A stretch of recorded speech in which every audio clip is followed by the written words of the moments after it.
नमस्कार दोस्तों। बॉलीवुड की बेमिसाल अदाकारा रेखा का सफर संघर्ष और समर्पण की कहानी है। पिता की कमी और आर्थिक कठिनाइयों के बावजूद उन्होंने अपनी मां पुष्पावली के सपनों को पूरा किया। दोस्तों आज के इस वीडियो में जानेंगे रेखा के संघर्ष के सफर की पूरी कहानी। वीडियो शुरू करने से पहले आप सभी से रिक्वेस्ट है कि चैनल को जरूर सब्सक्राइब कीजिए और हाँ, वीडियो को एंड तक जरूर देखिए। इस कहानी की शुरुआत होती है सन 47 में, जब मद्रास के famous Gemini studios Tamil film miss Malini बना रहे थे। इस फिल्म की हीरोइन थी एक नई नवेली एक्ट्रेस पुष्पावली। इसी फिल्म के सेट पर एक हैंडसम नौजवान रामास्वामी गणेशन, जो अभी अभी अपनी नौकरी छोड़कर फिल्मी सफर शुरू करने आया था, उसे भी एक छोटा सा रोल मिल गया था। कुछ छोटे मोटे सीन्स की शूटिंग के दौरान ही दोनों के बीच नजदीकियां बढ़ने लगी। कुछ सालों बाद रामास्वामी ने तमिल सिनेमा में एक बड़ा नाम कमाया और जेमिनी गणेशन के नाम से फेमस हो गया। जेमिनी और पुष्पावली की जोड़ी ऑन स्क्रीन सुपरहिट थी। वैसे तो जेमिनी पहले से शादीशुदा थे, लेकिन उनका और पुष्पावली का अफेयर किसी से छिपा नहीं था। पुष्पावली तो चाहती थी कि जेमिनी उनसे शादी कर ले,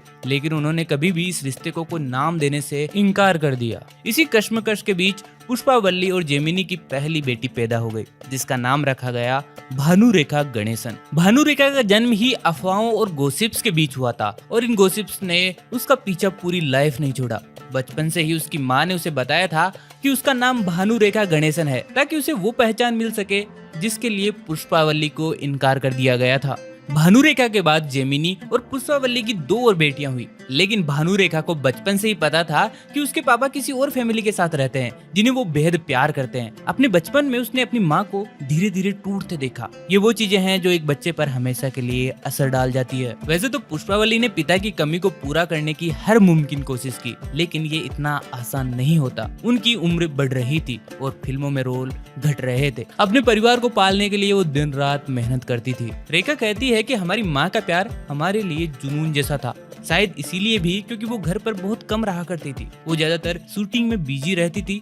जिस दिन वो घर आती थी वो हमारे लिए किसी फेस्टिवल जैसा होता था। हम सब उनकी गोद में बैठने के लिए एकदम मचल जाते थे। उनकी पर्सनैलिटी बेहद स्ट्रॉन्ग थी। धीरे धीरे पुष्पावली को फिल्मों में ऑफर मिलना बेहद कम हो गए। हालत इतनी खराब हो गई कि परिवार का खर्च चलाने के लिए उन्हें कर्जे लेने पड़े। कर्ज के इस तनाव ने उनकी सेहत पर बेहद बुरा असर डाला। परिवार अब कर्ज के बोझ से दबता गया और बर्बादी की कगार पर आ खड़ा हुआ। भानुरेखा ने इस फिल्मी दुनिया को करीब से देखा था। वो फिल्मी दुनिया के इन काले कारनामों से पहले ही वाकिफ थी। फिर भी रेखा इस परिवार की आखिरी उम्मीद थी। 9वीं क्लास में रेखा की पढ़ाई छुड़वा दी गई और 14 साल की उम्र में उन्हें काम करने के लिए फिल्मी दुनिया में धकेल दिया गया। रेखा को इस बात का अंदाजा नहीं था कि उनकी माँ पर कितना कर्ज है, इसीलिए वो फिल्मों में काम करने के पक्ष में बिल्कुल भी नहीं थी। लेकिन किस्मत ने कुछ ऐसा मोड़ लिया कि बम्बई से आए एक डायरेक्टर ने उन्हें अपनी एक फिल्म में साइन कर लिया। पुष्पावली अपनी 13-14 साल की बेटी को लेकर मुंबई पहुंच गई। रेखा बम्बई तो आ गई थी, लेकिन दिल ही दिल में घबराई हुई थी। ये शहर न तो उनके अकेलेपन को समझता था, न ही उनकी भाषा को। उन्हें अक्सर अपनी माँ पर गुस्सा आता था, जिन्होंने बिना उनकी मर्जी से उन्हें यहाँ लाकर पटक दिया था। रेखा कहती थी कि बम्बई मेरे लिए किसी जंगल जैसा था, जहाँ मैं बिना किसी तैयारी के आ गई थी। वो मेरी जिंदगी के सबसे डरावने दिन थे। यहाँ कई लोगों ने मेरी मासूमियत का फायदा उठाने की कोशिश की। एक 13 साल की बच्ची के लिए सब बेहद खौफनाक था। एक दिन रेखा ने अचानक ठान लिया कि वो उस इज्जत और पहचान को हासिल करेगी जो उनकी माँ को कभी नहीं मिला। इसके लिए उन्होंने सबसे पहले अपने सरनेम से गणेशन हटाने का फैसला किया। भानुरेखा गणेशन अब बन चुकी थी रेखा। बम्बई में उनका ठिकाना था होटल अजंता का कमरा नंबर 115, जहां वो अपनी पहली फिल्म की शूटिंग के दौरान अपनी मां के साथ रुकी हुई थी। इसके बाद लंबे समय तक माँ बेटी किराए के मकानों में रही। एक सुकून भरा घर उनके हिस्से कभी भी नहीं आया। छोटी उम्र में ही रेखा बड़े संघर्ष कर रही थी। हिंदी फिल्मों में आई रेखा को शुरू में हिंदी बोलनी भी नहीं आती थी। ऊपर से उनके सांवले रंग, ज्यादा वजन और 33 इंच की कमर, उनका खूब मजाक उड़ाया गया। रेखा कहती है कि मेरे काले रंग और साउथ इंडियन चेहरे की वजह से मुझे हिंदी फिल्मों की अगली डकलिंग कहा जाता था। मुझे बड़ी तकलीफ होती थी जब मुझसे बड़ी हीरोइनों की तुलना मुझसे की जाती थी। साथ ही साथ ये भी कहते थे कि मैं उनके सामने कुछ भी नहीं हूँ। रेखा की जिंदगी में ड्रामे की कभी कमी नहीं रही। उनकी पहली फिल्म अनजाना सफर में किसिंग सीन के विवाद से लेकर फिल्मों से निकाले जाने और कई नाकाम रिश्तों तक उनके जीवन में हर कदम पर एक नया चैलेंज था।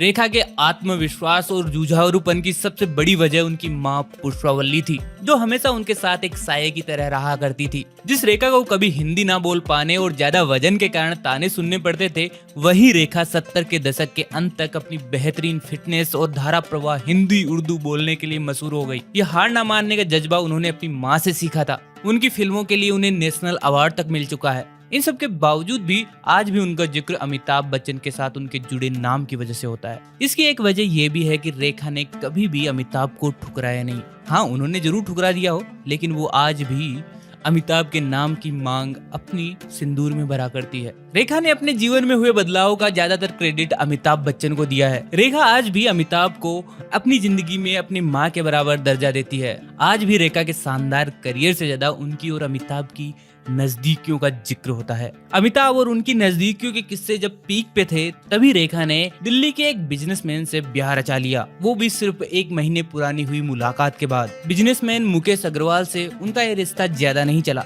और दोनों अलग हो गए। शादी के करीब 7 महीने बाद 2 अक्टूबर 1990 को उनके इस एक्स पति ने आत्महत्या कर ली थी। मीडिया के लिए मुकेश की आत्महत्या की खबर सबसे बड़ी सनसनी थी। मीडिया और फिल्म इंडस्ट्री ने मुकेश अग्रवाल की मौत के लिए रेखा को जिम्मेदार ठहराया। जगह जगह लोगों ने रेखा की फिल्मों के पोस्टरों पर काली पोत दी। बिंदास रेखा महीनों के लिए खामोश हो गई। अगले ही साल उन्होंने सुपरहिट फिल्म फूल बने अंगारे से वापसी तो की, मगर रेखा अब पूरी तरह बदल चुकी थी। और उसी साल रेखा की मां पुष्पावल्ली की मद्रास में एक लंबी बीमारी के बाद मौत हो गई। रेखा ने अपनी जिंदगी में बहुत उतार चढ़ाव देखे, पर हर मोड़ पर उनकी मां उनके साथ खड़ी रही। पति मुकेश अग्रवाल की खुदकुशी और उसके बाद अपनी मां के देहांत के बाद ही रेखा शायद पूरी तरह बदल गई। उन्होंने मीडिया से दूरी बना ली।